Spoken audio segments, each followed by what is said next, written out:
Get started. Welcome everyone. Thank you so much for being here as part of the inauguration of the UMKC School of Humanities and Social Sciences. I'm Tamara Falikoff. I'm the new dean of the new school, and we're just so happy to have alums back home, even though maybe the college was named differently than it is today, but you are part of our school now, and we value so much of all of your contributions and the ways that you're giving back to students. It doesn't go unnoticed. So welcome to our alumni panel called The Road Less Traveled, Finding Your Career Path. We wanted to take this opportunity to highlight several of our successful alumni and have them share the story of how they got to where they are today. As you will learn, the path they chose was not necessarily what they planned when they were a student at UMKC. So what we're trying to illustrate here is that you may have thoughts about what you want to study, and the liberal arts is a great place to do that because, to me, humanities and social sciences and arts is a laboratory space. Even though we think about STEM and a place for labs, it's a lab for us too. We're thinking critically, we're building up our skills, we can do anything. And so this group of alums is going to tell you what they decided to do and what they have achieved in their time. So what I'm going to do now is introduce our panel members and today's moderator, and then I'm going to leave the stage, and we're going to have some time for questions after our moderator asks questions. So please, we want this to be interactive and bidirectional. So to my left, Jordan Allen. You want to raise your hand? Oh, she has a sign. Okay, doesn't have to do that. So my bad. I'm sorry. Thank you, Jordan. So Jordan graduated with her Bachelor of Arts degree in sociology with a cultural anthropology emphasis and minors in both political science and criminal justice and criminology. Yay. After graduating, Jordan spent time in the Middle East volunteering and learning Arabic. She started her postgraduate career as an intern for development agencies throughout the Middle East, which led her to a position at a Palestinian refugee rights and resource center as an international advocacy coordinator and staff researcher. She also graduated top of her class at SOAS, which is the University of London School of Oriental and African Studies, with a master's in development studies. And she has her hope to continue her work and passion in the field of human rights, especially regarding those of migrants and refugees. So that is Jordan's work. Next to her, yes, everyone deserves applause. These are amazing people here. Camra Meany earned her Bachelor of Arts degree in history from UMKC and is a dual master's prepared with history from Marquette and business from Rockhurst. And she serves as the Director of Advocacy and Government Relations at University Health, where she strategically works to eliminate health disparities and improve health outcomes for underinvested communities through policy creation and lobbying efforts. As the only woman of color performing government relations work for a major health system in the state of Missouri, Camra is proudly breaking glass ceilings and transforming healthcare advocacy throughout the region. She currently serves as president-elect of the UMKC School of Humanities and Social Sciences Alumni Board, so I'm really thrilled that she is part of our board. So it does not go unnoticed, as I said. And she's involved with Nurture KC, which is a nonprofit committed to reducing infant and maternal mortality, and is a mayoral appointed commissioner to the Blue Springs Public Art Commission. Thank you, Camra. I'm telling you, your hands are going to be tired because there's so many things I have to share with you. So Daniel Silva. He graduated from UMKC with his Bachelor of Arts in Sociology, and he currently serves as President and CEO of the Kansas City, Kansas Chamber of Commerce, where he focuses on a number of initiatives including community development and growth, business leadership, influence and advocacy, chamber sustainability, and board and staff inclusion. He's originally from Chicago and attended UMKC on a D1 Division scholarship for cross-country and track and field. He began his professional career with the League of United Latin American Citizens National Education Centers in Kansas City as a special projects coordinator, and after that worked for Unidos US, formerly National Council of La Raza in Washington, D.C., before relocating to Kansas City. Thank you, Daniel. Okay, so Melissa Zarda, sitting next to Daniel, graduated from UMKC with a Bachelor of Arts in Studio Art and an MA degree in Sociology. She helped to lead the fight to prevent people from being fired for their sexual orientation or gender identity. She took up the cause after the death of her brother Don, who was fired from his job for that very reason. With the help of the ACLU, a New York attorney, and the co-director of the Stanford Law School, Supreme Court, litigation clinic, the case was argued in front of the Supreme Court. The ruling, in a 6-3 decision, declared it illegal under federal law to discriminate on the basis of sexual orientation or gender identity in the workplace. Melissa achieved all of this as the owner of a successful small business, and she also spends her time volunteering for local animal welfare groups. Thank you, Melissa. Okay, so we have an alum who is going to be our moderator, Lawrence Brooks IV. Lawrence Brooks was born and raised in the Marlboro neighborhood of South Kansas City, and he attended Lincoln College Prep Academy for middle school and high school, but graduated from Southeast High School in 2002. And after joining the U.S. Navy, he spent over a decade on active and reservist duty as an engineer, deploying 4 times and visiting over 25 countries. After leaving active duty, he moved back to Kansas City in 2020 to attend UMKC, and he earned several academic awards and graduated cum laude with a Bachelor of Arts in Communication Science with a dual emphasis in journalism and film and media studies. Upon graduating in spring 2022, he joined KCUR 89.3 FM as a race and culture reporter. And by the way, people tell me all the time that they hear him and love his work, so I'm so happy he's here as our moderator. And he also works part-time in the local film industry with Chuck Brown Productions. Thank you so much. Okay, so it's all yours. Thank you, Lawrence. All right. Thank you, Dr. Falakal, for that grateful introduction to us all. I have a set of general questions for my panelists. We definitely appreciate you guys for showing up to hear our stories and to hear what the School of Humanity and Social Science provided for us. So the first general question would be, who wants to start? I'm going with Cameron. She looked the most excited. Yeah, I can go from the podium. Sure.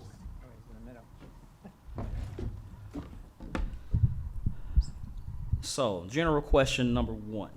Name something you did or a skill that you gained at UMKC, i.e. a class you took, an extracurricular activity, an internship that prepared you for the career or position that you currently occupy. Hands down, easiest thing was critical thinking skills. I think people underestimate how incredibly important critical thinking is, especially in today's society. In no way whatsoever am I studying history, am I, I'd love to, by the way, but I'm not. But what it taught me, about how to critically think, how to understand the significance of something, not just who was involved, the date it happened, where it happened, but the significance of it, I've been able to carry with me throughout my career thus far, and I'm sure I'll continue to carry it moving forward. Same question to Mr. Silva, I'm sorry. You could be so kind as to repeat the question, Lawrence? Name something you did or a skill that you gained at UMKC, i.e. a class you took, an extracurricular activity, an internship that prepared you for the career or position that you currently occupy. I think one of the most impactful classes that I had was sociological theory. Coming from the urban core of Chicago, I don't think that my focus was always there in high school, but that class really struck a nerve with me and really ignited a passion within me. But I agree with the critical thinking piece of it. I think that's what I feel I've gained the most out of attending university. Also, the expansion of my networks. I have friends today that are doctors, attorneys, what have you, and I think that's a true blessing, and I consider myself very lucky. Talk about building those networks, 'cause that's something that I was very keen on when I was a student here. I went to school here during COVID. I literally enrolled in UMKC in December of 2019. I arrived in Kansas City in January of 2020, and we were on lockdown by March like 12th, 15th, whatever time frame. 2020. So I like through virtual, you know, being a traditional student, I really had to learn to network. So speak to the importance of networking with faculty, other students, other programs that are outside of, you know, particularly your wheelhouse. Speak to the importance of that. Yeah, and so having attended here on a track and cross country scholarship, I had a kid many pounds ago. It was I had already had a built-in network, which is awesome. But even within that built-in network, again, I interacted with people that were very different from me, came from all walks of life, different socioeconomic backgrounds. And so for me, that was pretty phenomenal. And again, to have a core group of folks that you know, we built community with, became friends, and now it's so awesome to see how successful some of those folks have become. And again, there's nothing like building networks and expanding your networks. I would not be in my role now if it had not been for, you know, just getting to meet people, talking to people, communicating your dreams and your passions and what you believe in to people. You never know who's listening. You never know who's paying attention, and you never know when the next job offer is around the corner by having a simple conversation with someone you might not have otherwise had one with. Well, let's continue with that theme. Mrs. Arter is a small business owner, and networking has to be absolutely essential for you to gain clients in your particular work. So speak to the importance of networking, not only while you were here in the School of Humanities and Social Sciences, but being a small business owner and somebody that has to put their face on their product every day. Is this on? Oh, it's not on? Go ahead, pass that over. Technical difficulty. Okay, sorry. I didn't really get a chance to network the way I would have liked to have when I was here because I was working full time. I was working full time during my undergrad and my grad, so there wasn't a lot of time for extracurriculars. The bulk of my networking probably came from all of my volunteer work. I was involved with a lot of local nonprofits, and I got to meet people that way, and that led to all of my job opportunities that, to this day, I can remember the very first offer that crossed my path, and that's what led to my business and everything. I can trace it all back to there, and that's through people I met while volunteering. Ms. Allen, you spent a considerable amount of time outside of America working in your particular career field after you left here. So speak to the importance of networking in that context. Oof.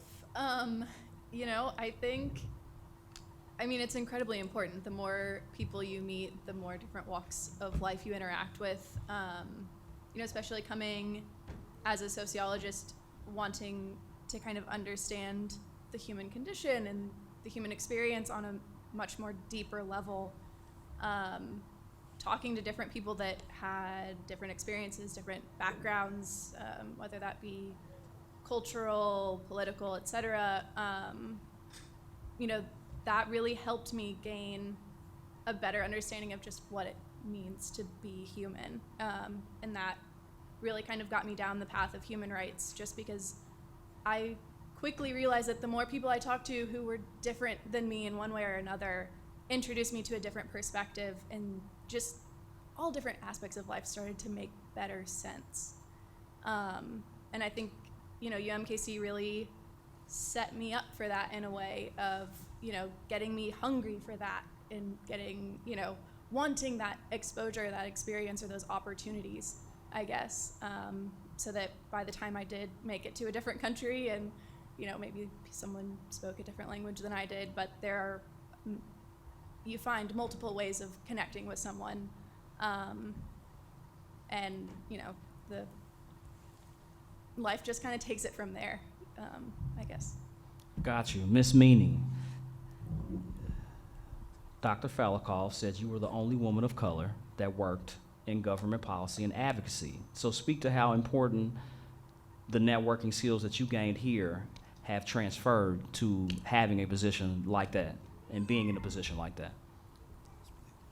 So like Melissa, I didn't have the opportunity to network as much as I would have liked to during my time here. Also worked full time, had a husband, lived in the suburbs, all of those things. But my entire career is based on networking. It's all about relationships. I can't walk into a Governor Parsons' office if I don't have a relationship with him and his secretary and his chief of staff. So every single day, relationships make or break every policy decision that I make. I will say, though, even though I didn't have the time to network while I was a student here, now that I'm out in the community and I've done numerous leadership programs with the Kansas City Chamber of Commerce and Missouri Chamber of Commerce and PAX in DC, what's very helpful is when you find someone who went to UMKC. So I don't know, I mean, for some reason, there's a lot of attorneys that I hang out with, and I would say 90% of them went to UMKC. If you're hanging out with someone in the business community, more often than not, they went to UMKC Block School. So while it didn't help me network necessarily when I was on campus, it has been this bridge since I've left. All right, another general question. Out of all the jobs or career paths, out of all these jobs and career paths that you guys have taken, they're all intersectional with advocacy, social, and economic justice. Name one thing you learned in humanities and social sciences that best prepared you for the obstacles, pitfalls, or pushback that is inherent to the work that you do. I'm gonna give that one to Ms. Zarda to start off with. Before my time at UMKC, I had very little exposure, I think, to the real world. I was in the suburbs, I was in a bubble, and I was around a lot of people who were like me, and that was it. So by the time I came to this campus and I got to just be in a more diverse population and be around more people, I can't say that I understand a lot of the struggles that I studied, but I felt like I had a big perspective shift, and I was able to see and try to come up with solutions and things through what I learned and what I read, that see ways that I could help, and it just kind of ignited a spark where I wanted everything to be fair, and it was definitely an eye-opening experience for me. On to you, Mr. Silva. You know, I think for me, I set out to want to do something that involved helping people. So I think my initial plan was to get into social work. It was really eye-opening for me to come, from Chicago here and be away from home, son of immigrant parents, not a whole lot of exposure to other folks. And so when I was on campus and in classes, it was very eye-opening to see not many people that looked like me, right, or shared my cultural background. And so that really motivated me to kind of get more into, well, how can we help kind of write this equity piece, right, within people, within institutions. And so I wanted to be a social worker. And, I was going to school for that and ended up working for a nonprofit, Latino social civil rights organizations. And I really very much enjoyed that, but I also felt, and I shared this on the call, that's in its own bubble, right? We're all kind of rowing in the same direction. Everyone believes equity is the right thing and appropriate, and we all kind of, are in the same kind of bubble, if you will. And so it really took me, getting outside of my own bubble and comfort zone and getting into roles that, again, put me as the only person of color or the only person of Latino in the room speaking for that equity or that inclusion. And so my time at the Greater KC Chamber as a director of diversity and inclusion really opened up my eyes, and so I think sociology definitely prepared me for that, because that's the people element, it's the systematic element, it's the economic element. I think all of that affects, who we are as a society, and I think we're all just trying to do our piece to positively impact that. I think chambers of commerce are a great intersection of government, community, and business. Business doesn't exist in a vacuum. If we don't have safe streets or healthy people or inclusive approach, then we're not going to benefit wholly as a society. So, long answer, sorry.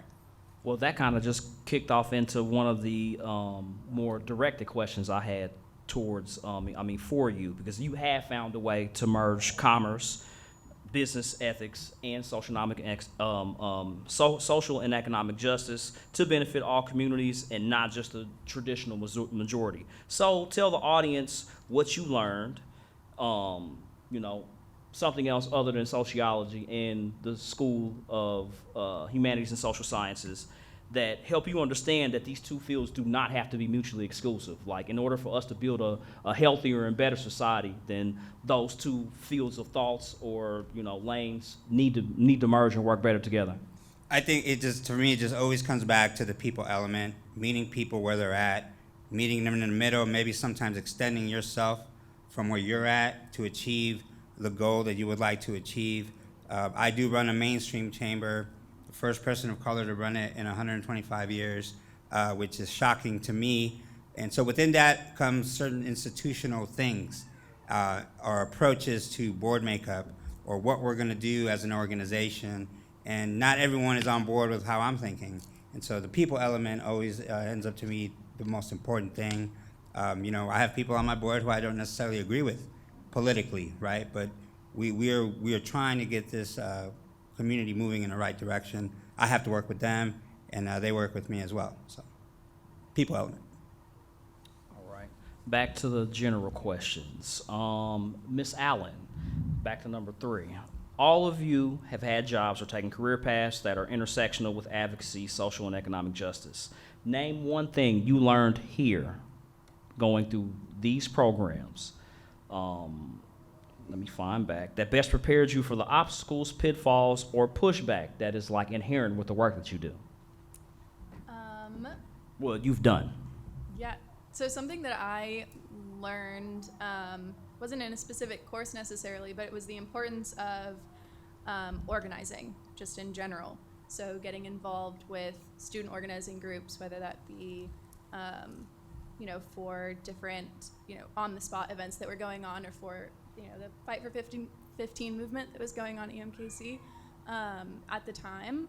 I think giving me opportunities to connect with students who were all oriented and active and willing to sacrifice their time outside of school and work and all the other things that they were doing to mobilize for a cause, really opened up my eyes and my thinking into what other possibilities are out there for other things that are going on, not just on campuses, but just in the world in general.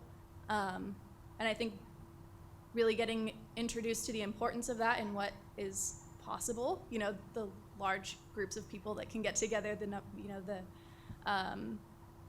outcomes that come slowly but relatively surely,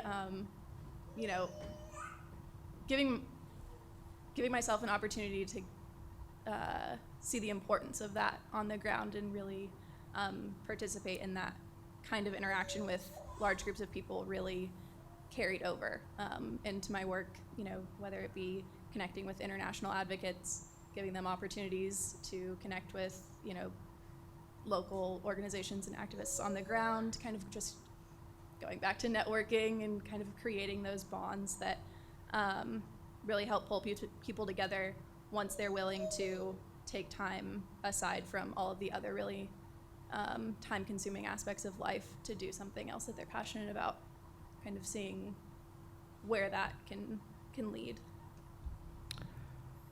What kind of advocacy work did you do over there, if you don't mind, telling the audience? In Palestine? Yes.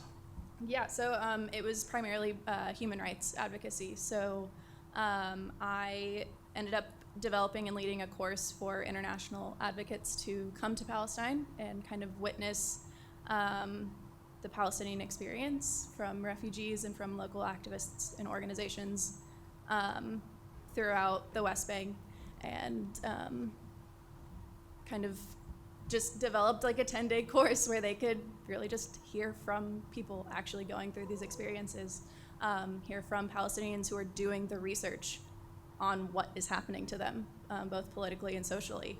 And the entire idea was to give them an opportunity to meet these people so that when they go back to their international settings, they can, instead of speaking for Palestinians or speaking for people who are going through something, create space for them to speak for themselves and to kind of present their own research, present their own experience in international settings.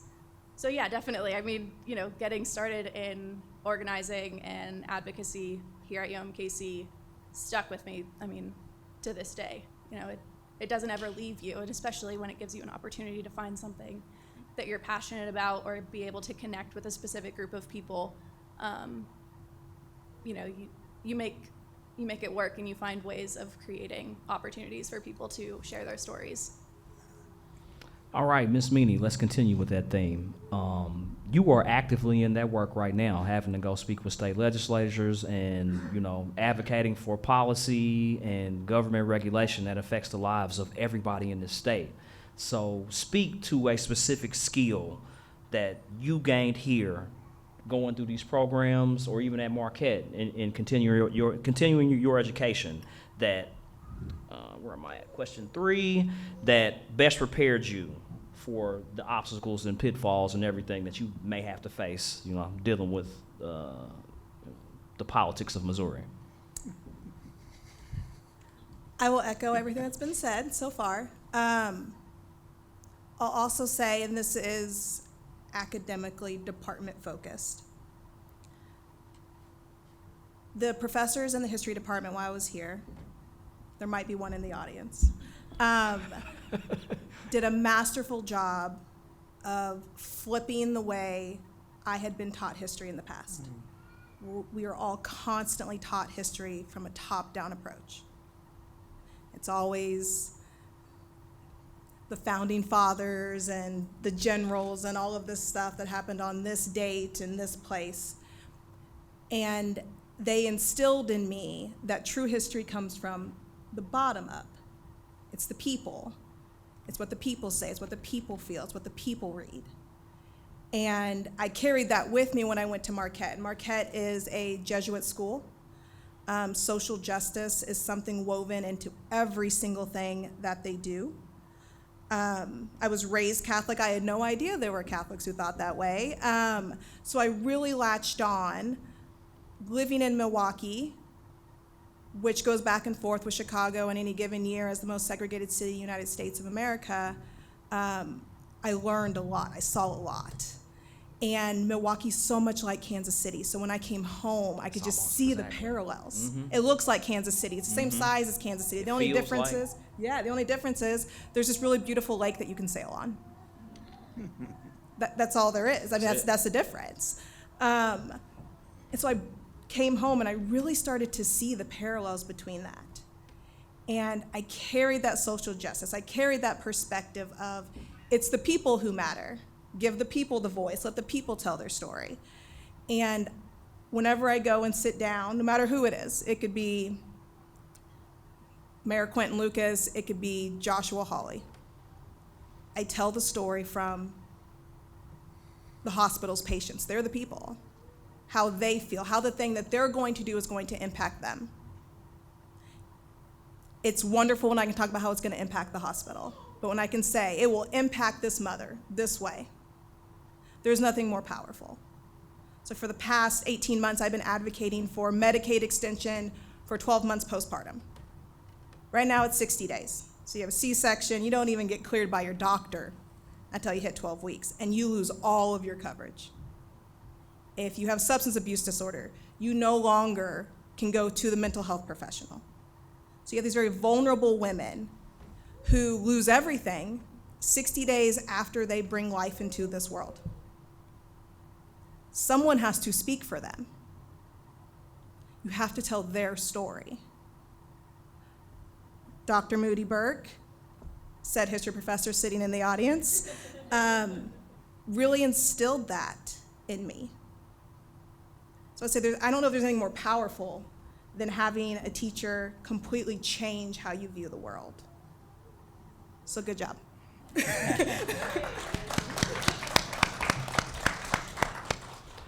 I mean, that just speaks to like the bravery that it takes, like to really transition from being taught to look at the world one way and to have somebody, you know, fundamentally mix that up, and then it turns out to, you know, turn you and, you know, pretty much all of us into people who constantly work in advocacy to make sure that people who have less rights, less power, you know, less everything, that their voices are heard and they're important. So you studied, I'm going to the specific questions with Miss Meany. Black and Irish, history major. Speak to what you learned from as a woman coming from these two marginalized cultures. Speak to how embracing their revolutionary spirit and part of that you gained here, and the movements within these groups that help you continue to do your work today. So for clarification, I am Black and I am also Irish. Okay, sorry. No, you're fine. Sorry. No, you don't. No, you're fine. I just wanted. All right. I studied Revolutionary Irish women, and I tell people this, and they look at me funny, and they're like, "But why? But how?" The parallels of learning about how a country like Ireland, who is still not unified, are still fighting this battle to unify their people, is so much similar to ours in what we want to think. We may geographically be unified, philosophically, certainly politically, we are not. And context might be different, situation might be different, time might be different, but you see the parallels in what has happened in the past to what is happening in the future, which is probably why it's happening in the future, because most people don't see those parallels. I think about that every day when I sit down and I watch the Missouri House argue about something. It's just this lack of seeing one another as colleagues, as people, as Missourians, and that was everything when I was studying Irish history, that instilled that knowledge in me, and I carry that with me every single day. And as a Black Irish woman, I mean, it's the same thing. It's that turmoil with how do you balance who am I, what's my identity? And I mean, you carry that with you every day too. There's no separating the two. I don't know if that answers your question at all. It's good enough. Okay. Great, it works. To speak about myself, and my journey was similar. Like, I grew up in a pretty, I wouldn't say sheltered, but pretty closed environment growing up here in South Kansas City, and didn't have much exposure to other people of other cultures, under other genders, other sexual orientations, and going to the military definitely changed that for me, and put me in a position where I got to see somebody else's humanity, even though their identity was totally different than mine, and got to notice the similarities, like going to different countries, like Jordan did in our study abroad program, really opened me up to different languages and different political ideas and philosophies, and to be able to understand that this is one planet that we all have to share and we all have to live on. So if we don't make compromise, or if we don't understand and love each other, then comes conflict. And I think honestly, the School of Humanity and Social Sciences coming here and being in this environment helped further reinforce that for me personally, as a student and as a human being. So off to Jordan on that. You spent a lot of time studying abroad. On a specific question, tell the audience what that did for you, not only as a student, but as a human being. Give us an example of what a cultural idea that you developed growing up in America that was broken in a good way, once you were exposed to other cultures, ideas, and ways of living and being. Oof, okay. I'll do my best. I'm an interviewer. I ask really interesting questions. I'm sorry. I'll take it. No worries. So yeah, I spent a semester abroad through the Honors College. I studied at Charles University. And that was my first experience leaving the States. That was my first experience being immersed in a society that spoke a different language. And for me, that part of it, the language aspect, was really what got me hooked and interested on getting out of the United States. Mainly because I was fascinated and kind of enthralled with the idea of being able to be in a situation where I didn't have a really easy set of tools that comes with being, from like native speaking languages. So I kind of fell in love with that aspect of things, being able to find new ways of communicating, also just putting myself in a position where I was kind of, what's the word, like more vulnerable, I guess, being in a position where I didn't really understand everything that was going on all the time. I didn't understand the language entirely. And so I came back to the States, I graduated, and I kind of started thinking, okay, how can I take that and kind of run with it? What else can I do with putting myself in a situation where I don't have all of the tools ready? Like I don't have all of the abilities that I normally would. How do I make myself vulnerable, and what opportunities lie in being in a situation where I kind of leave myself at the mercy of the conversation, of the interaction. And so through different bouts of, being involved in activism and different kind of things, I ended up in the Middle East. And of course, in the Middle East is where I really started to learn a lot in terms of culture and the differences between how I grew up and how other people live their lives. And I think by far being in a situation where I was working with refugees,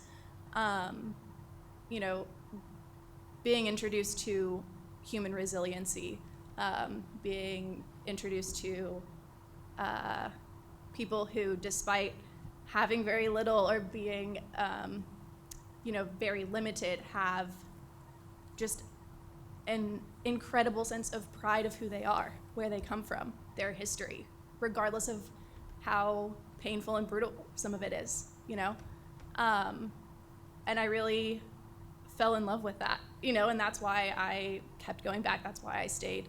That's why I took that experience and brought it back with me to the United States, and have, done my best to stay involved in,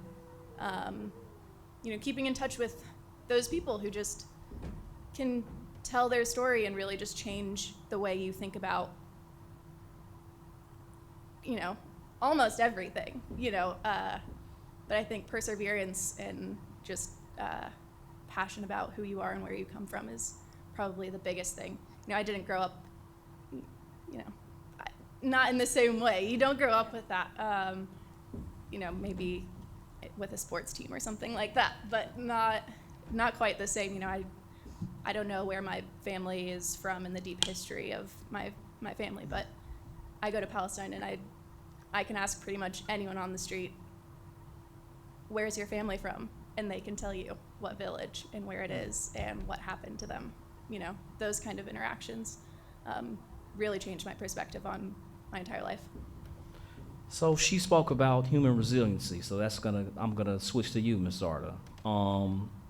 You had an experience that changed the trajectory of your life with going before the Supreme Court and fighting for your brother, with the case, discrimination case against sexual orientation, or not being fired based on that. So speak to the resiliency that took for you, and what is something that you learned here, especially coming to a totally different environment than what you grew up in, than where you grew up.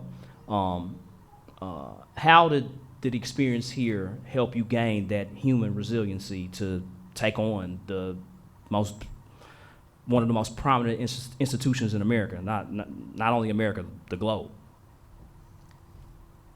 Well, that was, I never expected to be kind of thrown into the middle of a human rights debate, national stage. That wasn't anything I ever thought would happen, and it did happen. And I would say that it was the hardest thing I've ever done, hands down.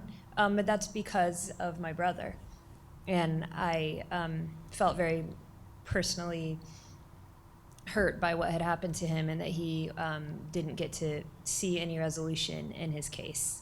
So that is why we decided to continue the case on his behalf, on the behalf of all of the other people who have been discriminated against and didn't have recourse, even though we felt that they were federally protected.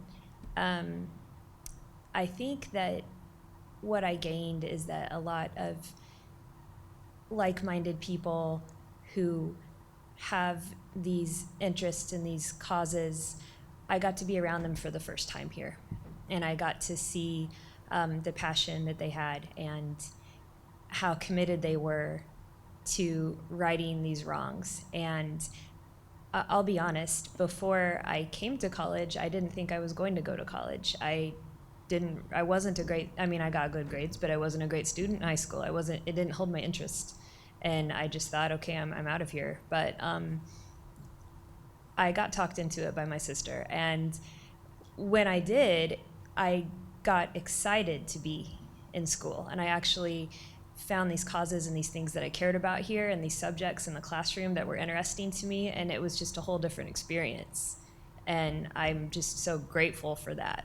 You know, I'm so grateful that I got to experience it and that I got to go to school and that she talked me into it, because I don't know how this would have gone if I wouldn't have had that foundation to build on when I got put on that stage. Beautiful answer. We all know that critical studies in both the humanities and social sciences are under attack, especially in public education. So speak to the importance and value of learning concepts within sociology, history, art, like all the departments that we have here in the School of Humanities and Social Science. I did focus these questions for, kind of like students somewhat, because I thought some students would be here, but whatever. Maybe they'll show up next time. But just tell the room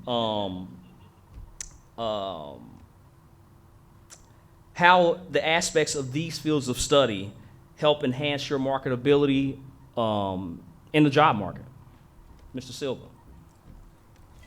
I think what's been most valuable to me as I reflect on my experience in college is just kind of followed more of a traditional route, right? As I was relatively young at the time, I was young. And so this experience here really allowed me the opportunity and space to really expand and explore and learn things I thought I knew or maybe had an opinion towards, and really gave me an opportunity to grow with that, right? And I think in terms of marketability or my future career, I think that has helped me.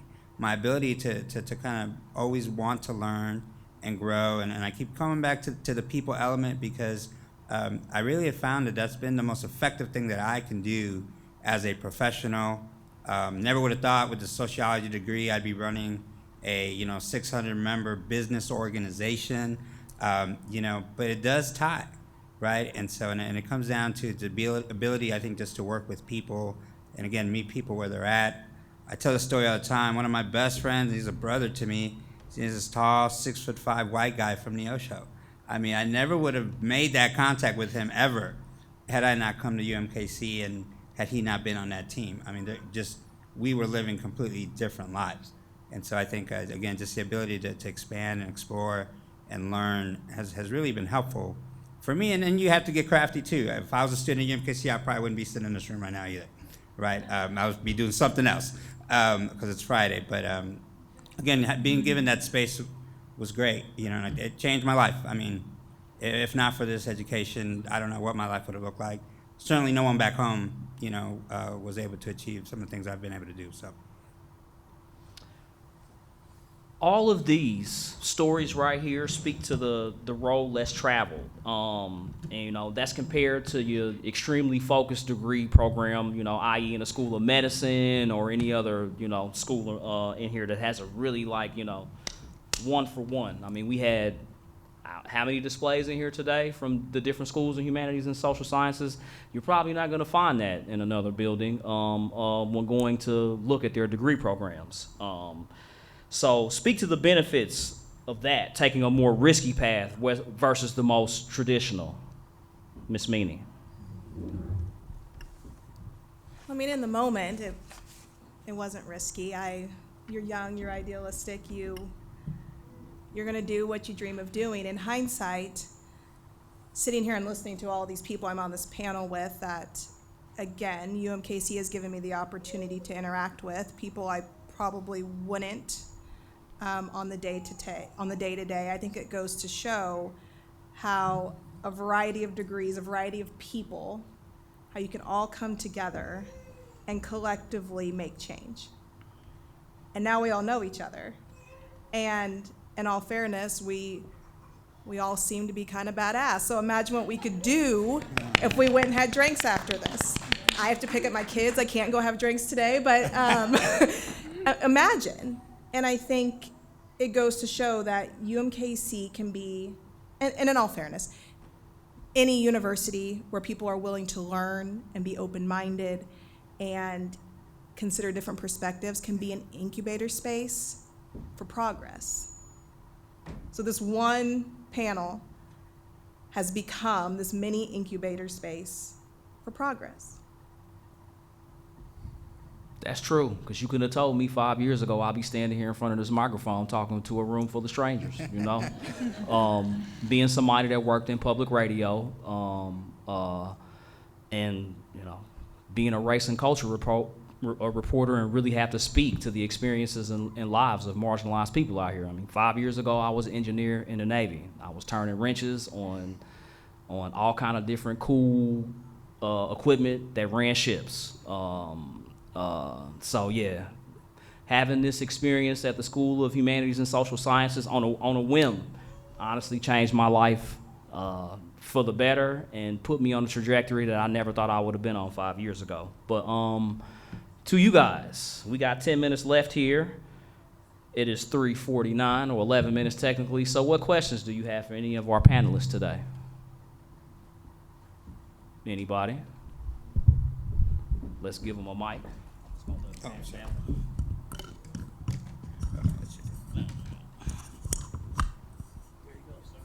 Thank you. First of all, congratulations to the panelists for all your accomplishments so far and many more in the future. I have a question particularly for Ms. Allen. What do you think about the current situation that's going on in Israel with the Netanyahu administration and its relationship, its oppressive You being real tough relationship right with the Palestinians. And I want to ask that question from the point of view of how do you think a solution can be developed to this particular issue? Thank you for your question and your engagement. I appreciate that.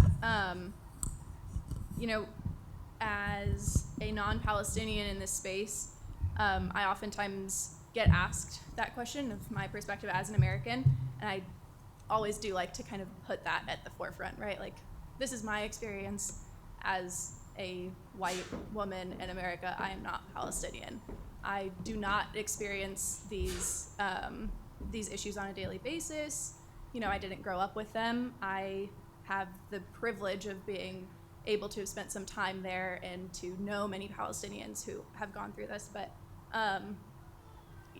you know, sometimes I struggle with speaking on their issue because I oftentimes in my work try and create space for Palestinians to do so. And because I don't have a Palestinian next to me to kind of answer your question, I'll do my best. And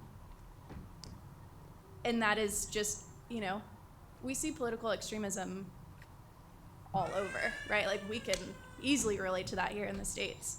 And the result in the aftermath of that is a lot of people getting hurt in one way or another, whether that be having their rights infringed upon, whether that be, you know, feeling unsafe in their given space. You know, the future is really hard to speak about because you know, I can hardly speak for the future of my own country, let alone one that I'm not from. But you know, I will say that what I have found in my ability to travel and spend time in the Middle East is that the more people that I can talk to, the more people that I can connect with, people who, you know, are based in outside countries who are, you know, not from the area, the more opportunities they have to kind of just expand upon what they're going through, what things look like on the ground. the less complicated those situations turn out to be. You know, the less, what's the word I'm looking for? Complicated is a word, but the less unsolvable things really seem, the more you talk to people and really see what's happening. As people, right? Not as politicians, which I have the fortunate position of not being. So I don't know if that fully answers your question. It's not super satisfactory, I'm sure. Well, let me ask a question from this point of view. As an American, As an American, would you be willing to have a discussion with someone from the Biden administration or the Biden administration? I'm always willing to have a conversation, of course. Yeah. You know, I think without conversations, we're not ever going to get anywhere. Putting yourself in a position where you're able to, you know, talk and get people's perspectives and then give your own is the only way we can ever move forward. Thanks for your question. Very complicated question at that. I probably got some answers for you because I was over there for a little while too, but we'll talk off microphone. Okay.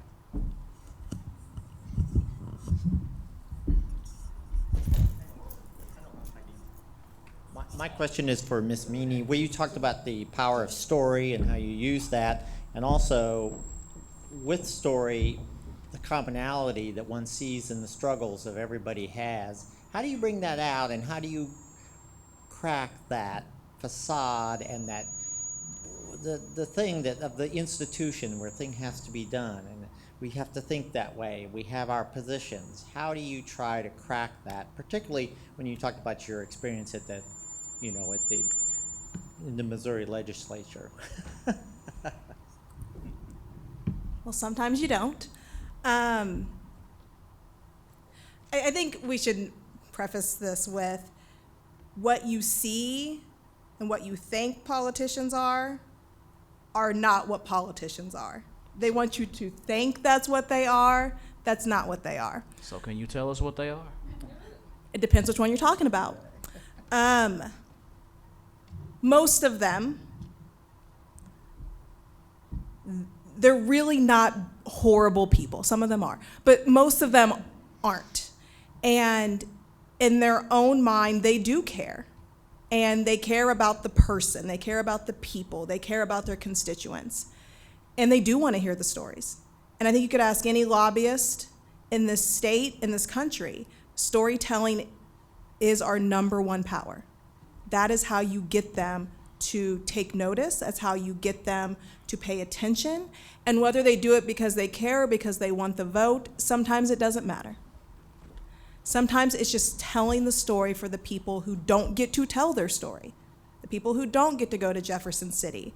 And those are very lucky people, because Jefferson City is a horrible place right now. But it's telling their stories for them. And I've never had a single person, and usually it's their legislative aides, so you're talking to 22-year-olds who haven't listened and don't take into consideration the story you're telling them.